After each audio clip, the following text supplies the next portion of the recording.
Hey everyone, I hope you're having a great day. In today's video, I wanted to talk about SpiderMan Freshman Year, the new Spidey animated series set to release on Disney Plus in 2024. At first glance, this show may seem pretty straightforward. It's about the early years of Peter Parker as Spider-Man. However, there's a little more to it than that. Initially, when this show was announced, it was said to be set before the events of Captain America's Civil War, giving the impression that it is in fact in the MCU. But when Marvel released the first look at the show, giving us an insight of what we could expect, many fans, including myself, were kind of confused as to whether this was in the MCU at all. Some of the villains set to appear, along with plenty others, include Scorpion, Speed Demon, Rhino, Norman Osborn, and Doc Ock. That sounds like an awesome lineup until you realize Peter Parker did not recall a Mr. Osborn or Otto Octavius when he encountered the Raimiverse Green Goblin and Doc Ock in Spider-Man No Way Home. We also see Peter meets Doctor Strange in this show. However, in the movies, he meets Strange for the first time in Infinity War. This show was initially meant to be an official MCU Spidey prequel, but the creators realized how restricted they were story-wise if they were to strictly follow the MCU continuity.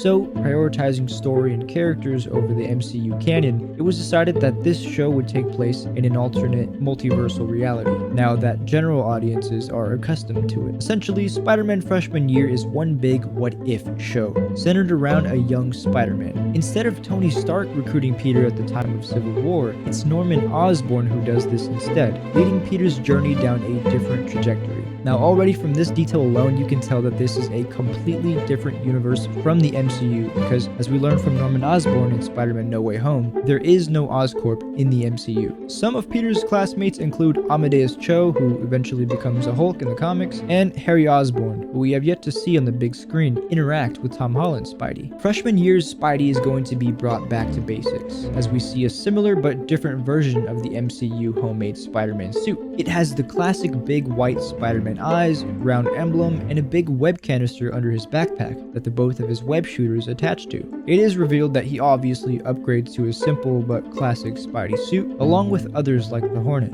another alter ego Peter creates in the comics, and one of my favorites, the Future Foundation suit, which is interesting because Spider-Man wears this suit when he's a member of the Fantastic Four, so this could be an indicator that they might make an appearance in this show, since Marvel has a lot more freedom here to have Spidey interact with other heroes like Daredevil as well. Because this isn't a movie, Sony has no jurisdiction as to what happens in this movie. It's all Marvel Studios Disney, so they are able to use however many Marvel characters they want in this solo Spider-Man project. Spider-Man Freshman Year seems like the story Marvel and Kevin Feige initially wanted to tell with Tom Holland's Spider-Man, but they had to speed up his story to catch up with the big MCU events like Civil War, Infinity War, and Endgame. So guys, let me know how you feel about this show so far. Are you upset that this isn't connected to Tom Holland's Spider-Man or the MCU that we know? Or are you fine that it's its own contained alternate universe? Thank you guys so much for watching, and I'll see you in the next video.